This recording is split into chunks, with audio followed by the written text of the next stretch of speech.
So today I'm driving a Baja Gold 1970 Pontiac GTO.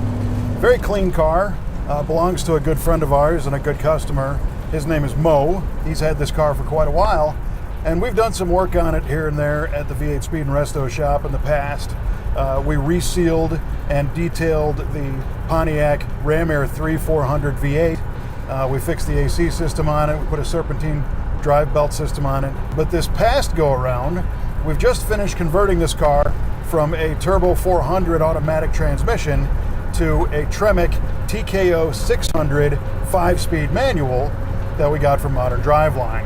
And I will tell you right now that any of these muscle cars that you convert from a automatic to a manual, it completely changes the personality of the car. You not only have the fun of shifting through the gears, but you can also hold the car in its power band in gear longer so that you can maximize acceleration. And I know when you go drag racing, the automatic cars are usually more consistent, but on the street, I think it's way more fun. Because it's more fun. It's more fun. It's way more fun. In this case, we've installed a super smooth hydraulic clutch mechanism so that the shifting action is real nice.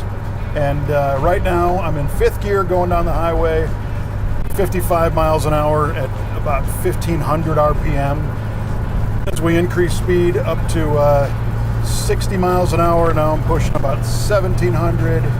And when we get up to 70 miles an hour, you know, we're just tickling the 2000 RPM mark. The rest of the car up here is mostly stock. Mo has added a few gauges underneath.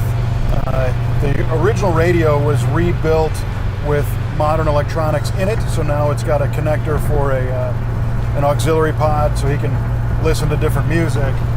And Mo, the owner of this car, is a really neat guy. He's a car guy through and through. He's had a lot of really cool cars over the years. And he's also a military veteran from the Vietnam era. And I have to admire him. He spends a lot of time helping his fellow veterans and helping the community, you know, in general. But for us, it's an honor to be able to look after cars that are owned by people of that era, as well as active military people and other veterans. You know, because when you look at it, these people have dedicated part of their lives to looking after us.